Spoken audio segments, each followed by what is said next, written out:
Mutual funds, आखिर mutual funds होते क्या हैं?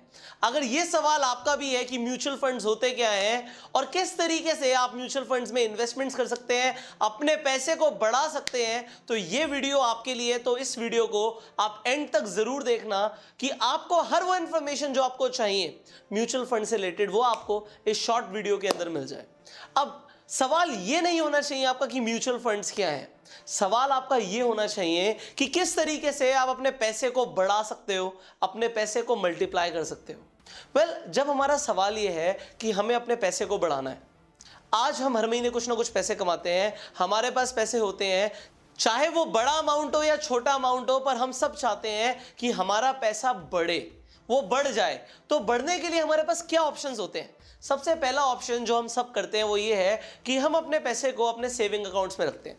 हमारे बैंक में जो हमारा अकाउंट होता है सेविंग्स अकाउंट, उसमें हम पैसे को रखते हैं, पर सेविंग अकाउंट्स में हमारे को कितना परसेंट इंटरेस्ट मिलता है? सेविंग अकाउंट्स में हमें मिलता है 4 से 6% इंटरेस्ट। मतलब अगर आपने 1 लाख रुपए पूरे साल के लिए निवेश कर रखा है अपने सेविंग अकाउंट में, तो आपको साल के एंड में 4,000 से 6,000 रुपए मिलेंगे, डिपेंडिंग आपके बैंक कितना आपको इंटरेस्ट देता है आपके पैसे के ऊपर। उसके बाद हमारे पास दूसरा ऑप्शन आता है जो कि होता है फिक्स्ड डिपॉजिट, एफडी जिसे बोलते हैं। अब अगर आप फिक्स्ड डिपॉजिट में पैसे इन्वेस्ट करते हैं तो आप पैसे को निकाल नहीं सकते। आपके सेविंग अकाउंट्स में आपका पैसा बिल्कुल लिक्विड होता है कि आप जब चाहें उस पैसे को निकाल सकते हैं, उसे यूज कर सकते हैं। बट आपके एफडी के अंदर, फिक्स्ड डिपॉजिट के अंदर ये नहीं होता। पर आप अगर इन्वेस्ट करते हो एफडी के अंदर तो पूरी सेफ इन्वेस्टमेंट होती है ये, और आपको 1 साल के बाद 7 से 8% का इंटरेस्ट मिलता है। मतलब आपके 1 लाख रुपए पे आपको 7 से 8,000 रुपए मिलता है। अब यहां पे एक चीज को समझना है कि सेविंग अकाउंट्स में हमें पैसे क्यों नहीं रखने चाहिए, क्योंकि महंगाई हर साल बढ़ रही है, इन्फ्लेशन रेट बढ़ रहा है, और 4% का अगर इन्फ्लेशन रेट है तो अगर आपको सिर्फ 4% सेविंग अकाउंट अगर आपको दे रहा है इंटरेस्ट, तो आप एक्चुअल में पैसा कमा नहीं रहे हो। और अगर इन्फ्लेशन ज्यादा बढ़ गया तो एक्चुअल में आप पैसा लूज कर रहे हो। तो आपको यहां पे इन्वेस्टमेंट सीखनी होती है। अब कुछ लोग तीसरी तरह की इन्वेस्टमेंट करते हैं कि वो गोल्ड ज्वेलरी में, सिल्वर के अंदर इन्वेस्ट कर देते हैं, प्रीशियस मेटल्स के अंदर इन्वेस्ट कर देते हैं। वो भी सही है, बट उसके लिए आपको ज्यादा पैसा चाहिए और इनके प्राइसेस में फ्लक्चुएशंस भी होती हैं। इसके साथ साथ चौथी इन्वेस्टमेंट लोग करते हैं वो ये करते हैं कि वो रियल एस्टेट के अंदर, प्रॉपर्टी के अंदर इन्वेस्ट कर देते हैं। बट वो सिर्फ वही लोग कर सकते हैं जिनके पास थोड़ा ज्यादा पैसा है, क्योंकि बहुत कम पैसे से आप प्रॉपर्टी नहीं खरीद सकते। ये एक लिमिटेशन है रियल एस्टेट की, बट एप्रिसिएशन मिलता है। इसके साथ साथ फिफ्थ इन्वेस्टमेंट जो लोग करते हैं वो ये करते हैं कि वो स्टॉक मार्केट में इन्वेस्ट कर देते हैं। अब स्टॉक मार्केट में जिस इंसान को नॉलेज नहीं है, वो जनरली हमने देखा है कि वो इंसान पैसे लूज कर देता है।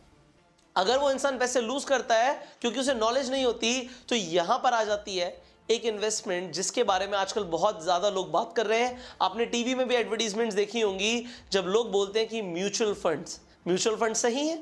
अब इस वीडियो में आपको मैं बताता हूं कि म्यूचुअल फंड्स होते क्या हैं और आपको इन्वेस्ट करना चाहिए म्यूचुअल फंड्स में या नहीं करना चाहिए, और करना चाहिए तो कितना करना चाहिए। अब म्यूचुअल फंड्स की अगर हम बात करें, ये होता क्या है? बाजार में किसी भी बिजनेस को ग्रो करने के लिए पैसे चाहिए होते हैं। जब आप स्टॉक मार्केट में पैसे लगाते हो तब भी आप कंपनीज में पैसे लगाते हो, या जिन लोगों को पैसे चाहिए होते हैं उनके साथ आप पैसा इन्वेस्ट करते हो। यहां पे क्या होता है, एक कंपनीज होती हैं, एक तरीके की, एक टाइप ऑफ कंपनीज होती हैं जिन्हें बोलते हैं हम asset management companies. Asset management companies क्या होती हैं कि ये पैसे को पूल करती हैं। वो कहती हैं हम एक म्यूचुअल फंड शुरू करेंगे, हम पैसे को पूल करेंगे। जो भी लोग अपना पैसा इन्वेस्ट करना चाहते हैं वो अपना पैसा हमें दे सकते हैं, और वो हाईली प्रोफेशनल लोगों को अपॉइंट करती हैं जो कि बहुत ज़्यादा प्रोफेशनल फंड मैनेजर्स को अपॉइंट करती हैं। और फंड मैनेजर्स के पास उतनी नॉलेज, उतना एक्सपीरियंस होता है कि वो उस पैसे को मार्केट में जहां पे वो पैसे इन्वेस्ट करके पैसे को बढ़ा सकते हैं वहां पे वो पैसे को इन्वेस्ट करते हैं और कंपनी के लिए पैसे को बढ़ाते हैं। सिर्फ आपके लिए नहीं, कंपनी के लिए, क्योंकि एसेट मैनेजमेंट कंपनीज का जो रेवेन्यू मॉडल होता है वो यही होता है कि जो पैसा उनके पास आ रहा है आप सबसे, हम सबसे, उस पैसे को वो बढ़ाएं, क्योंकि उसी पैसे के ऊपर वो एक एक्सपेंस रेशियो लेती हैं। एक्सपेंस रेशियो मतलब वो अपना प्रॉफिट लेती हैं, जो कि 0.5% से लेके 2% तक कुछ भी हो सकता है कि वो हम इतना मार्जिन लेंगे अगर हम आपके पैसे को बढ़ाएंगे तो उनका फायदा अगर होगा तो वो क्या करेंगे कि पैसे को बढ़ाएंगे। अब जो ये एसेट मैनेजमेंट कंपनीज होती हैं, यहां पे लोगों को पूरी नॉलेज होती है। मैंने बोला आपको स्टॉक मार्केट में लोग पैसे को लूज कर देते हैं क्योंकि उन्हें पता नहीं होता कि इन्वेस्टमेंट करनी कहां है। बट एसेट मैनेजमेंट कंपनीज के पास फंड मैनेजर्स होते हैं जिन्हें वो एक्सपर्टीज होती है कि पैसे को लगाना कहां पर है, और वो पैसे को बढ़ाते हैं। जो आपके म्यूचुअल फंड्स होते हैं वो आपको साल में 4% से लेके 30% से भी ज़्यादा तक की आपको एक तरीके से प्रॉफिट दे सकते हैं अगर आप म्यूचुअल फंड्स में इन्वेस्ट करते हो। तो यहाँ पे आपको इंटरेस्ट बहुत अच्छा मिलता है अगर आपको ये पता हो कि म्यूचुअल फंड्स में इन्वेस्ट कैसे करना है। अब यहाँ पे बात आती है कि आप लोग म्यूचुअल फंड में कैसे इन्वेस्ट कर सकते हो और आपको क्या बेनिफिट होगा और कितना पैसा इन्वेस्ट कर सकते हो। सी म्यूचुअल फंड के अंदर आप 500 रुपए महीने से लेकर भी शुरू कर सकते हो और इसके साथ साथ म्यूचुअल फंड में आपको एक मिलता है SIP, इसे बोलते हैं सिस्टमैटिक इन्वेस्टमेंट प्लान, कि आप हर महीने पैसे को इन्वेस्ट करते हो। जो भी आप डिसाइड करो, आप 500 रुपए करो, आप 1000 करो, 5000 करो, 10,000 करो, 20,000 करो, और उसे आप सिस्टमैटिकली इन्वेस्ट करते हो। हर महीने आप उसमें पैसे डालते हैं, आपके बैंक से पैसे कटते हैं, और होता क्या है, जो आपको इंटरेस्ट रेट मिलता है वो धीरे धीरे करके वो कंपाउंडेड रेट ऑफ इंटरेस्ट मिलता है। आपके पैसे के ऊपर आपको इंटरेस्ट मिलता है और फिर इंटरेस्ट से भी जो पैसा आता है उस पर भी इंटरेस्ट मिलता है, अगर आप इस म्यूचुअल फंड को समझ पाए तो। अब सवाल ये था कि हम कैसे इन्वेस्ट कर सकते हैं। सी बाजार में बहुत ज़्यादा एजेंट्स हैं, बहुत सारे एजेंट्स हैं जो म्यूचुअल फंड में आपको हेल्प कर सकते हैं इन्वेस्टमेंट करने के लिए, बट वो लोग क्या करेंगे, वो आपसे अपना कमीशन चार्ज करेंगे। और अगर आप कमीशंस नहीं देना चाहते और आप चाहते हो, जैसे आपके पेटीएम बैंक में आप पेटीएम वॉलेट यूज करते हो, जैसे पैसे पड़े होते हैं, तो सिमिलरली आपके फोन में आप देख पाओ कि आपके म्यूचुअल फंड में कितनी इन्वेस्टमेंट है, और जब चाहे आप उस पैसे को यूज कर पाओ, निकाल पाओ, तो आपको क्या करना है। वेल आई टेल यू, मैं अपने एक्सपीरियंस से आपको बताऊंगा कि मैं एक ऐप यूज करता हूं हमारे फोन के अंदर। यहां पे आप देख पा रहे होंगे कि एक ऐप है जिसका नाम है ग्रो। अब जो ये ग्रो ऐप है, ये एक बहुत मुझे इजी ऐप लगी, जिसमें कोई भी इंसान म्यूचुअल फंड में इन्वेस्ट कर सकता है और वो पूरी तरीके से ट्रैक कर सकता है कि किस तरीके से उसका पैसा बढ़ रहा है, और जब चाहे वो पैसा डाल सकता है और निकाल सकता है। तो यहां पे आपको क्या करना है, अगर आपको म्यूचुअल फंड में इन्वेस्ट करना है, आप इस ऐप को डाउनलोड कर सकते हो, मैं लिंक डिस्क्रिप्शन में दे दूंगा। ये ऐप इतनी शानदार है कि इस ऐप ने ऑलरेडी आपका काम आसान किया हुआ है। जैसे ही आप इस ऐप को खोलेंगे, आप अपनी KYC करेंगे, उसके बाद आप इन्वेस्ट करना शुरू कर सकते हैं, और वहां पर आपको मिलेंगे हैंड पिक कलेक्शंस इनके। आप ये देख सकते हो कि कौन सा ऐसा म्यूचुअल फंड है जो सबसे ज्यादा अच्छा परफॉर्म कर रहा है, कौन सा ऐसा म्यूचुअल फंड है इसमें रिस्क सबसे कम है। इसके साथ साथ आप ये देख सकते हो कि अगर आपको टैक्स बचाना है तो आप क्या करें। अब जैसे कि आप यहां पे देख पा रहे होंगे कि HDFC का म्यूचुअल फंड है और इसने तकरीबन 22% की इंटरेस्ट दी है। 22% के हिसाब से यहां पे मुनाफा हो रहा है। तो आप यहां पर अपना सिस्टमैटिक इन्वेस्टमेंट प्लान चूज कर सकते हैं। आप वन टाइम में भी इन्वेस्ट कर सकते हैं और आप SIP भी कर सकते हैं कि हर महीने आप इन्वेस्ट करें। अगर आप 500 रुपए इन्वेस्ट करना चाहते हैं तो आप देख पाएंगे कि एक साल के अंदर आपको किस हिसाब से आपको इंटरेस्ट मिलेगा, 3 साल के हिसाब से कितना मिलेगा, 5 साल के हिसाब से कितना मिलेगा।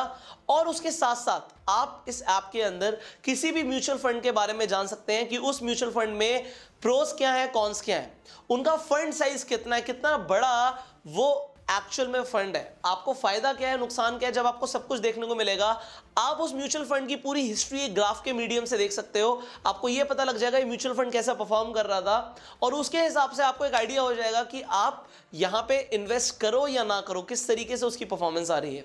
अब इंडिया के अंदर जो टॉप एसेट मैनेजमेंट कंपनीज है, अगर मैं उनके नाम बताऊं आपको, तो HDFC बहुत अच्छा कर रहा है, ICICI बहुत अच्छा कर रहा है, कोटक महिंद्रा, टाटा, इसके साथ साथ HSBC। So there are so many asset management companies जो आपके पैसे को बढ़ाने में लगी हुई हैं। और आप चाहें, सी हमें ऐसा करना भी चाहिए, हमें जो हम कमा रहे हैं हर महीने, उसमें से एक अमाउंट निकाल के उसे हर महीने इन्वेस्ट करना चाहिए, सो दैट हमारा पैसा भी हमें पैसा कमा के दे।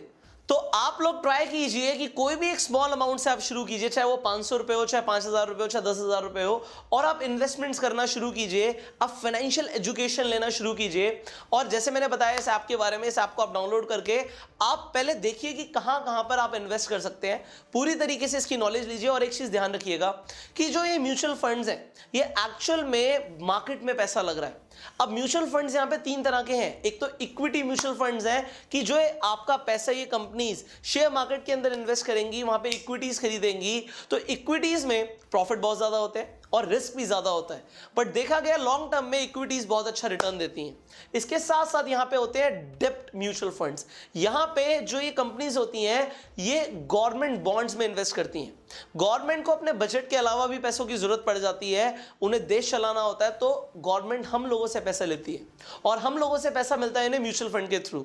तो जब हम म्यूचुअल फंड में पैसा लगाते हैं, डेब्ट में पैसा लगाते हैं, तो गवर्नमेंट बॉन्ड्स खरीदती हैं कंपनीज, और वहां पे आपको कोई रिस्क एक्चुअल में होता नहीं है, क्योंकि गवर्नमेंट तो पैसा देती ही है।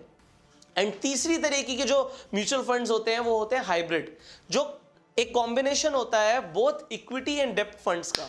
सो आपको ये देखना है कि आपको कहां पे पैसा लगाना है। इसके साथ साथ आप सेक्टर स्पेसिफिक भी म्यूचुअल फंड्स में पैसा लगा सकते हैं कि आप एग्रीकल्चर में लगाना चाहते हैं, आप टेक्नोलॉजी में लगाना चाहते हैं, तो आपका पैसा एक्चुअल में आपको पैसा कमा के देगा। सो आप लोगों को यहां तक मैंने आपको एक बेसिक जानकारी दे दी है कि म्यूचुअल फंड्स क्या होते हैं और आप लोग किस तरीके से इन्वेस्ट कर सकते हैं। सो जो लोग एक्चुअल में, आप लोगों ने सवाल मुझसे पूछा था इस चैनल पे कि सर आप इन्वेस्टमेंट के ऊपर वीडियो बनाइए कि किस तरीके से हम लोग इन्वेस्ट कर सकते हैं, so this is the first video for you कि आप लोग इन्वेस्टमेंट करना शुरू करें। और इसके बाद कई सारी वीडियोस इस चैनल पे आती रहेंगी, तो जल्दी से इस चैनल को सब्सक्राइब कर लीजिए, नोटिफिकेशन बेल पे जरूर क्लिक कीजिए सो दैट ऐसी एक भी वीडियो आप मिस ना करें। अगर आपको ये वीडियो अच्छी लगी तो लाइक करके बताइए एंड इस वीडियो को शेयर कीजिए हर व्हाट्सएप ग्रुप में सो दैट और लोग भी म्यूचुअल फंड्स के बारे में जान पाएं और अपने पैसे को बढ़ा पाएं। हम लोगों को कलेक्टिवली पूरी कम्युनिटी की हेल्प करनी है एंड आई वांट कि आप इस मिशन में मेरा साथ दें। So I will see you in the next video. Till that time आप कमेंट करके बताइएगा कि आपको इस वीडियो में सबसे अच्छा क्या लगा, और कोई सवाल है आपका तो नीचे कमेंट में पूछेगा। आई will see you in the next video. Till that time, you go self made.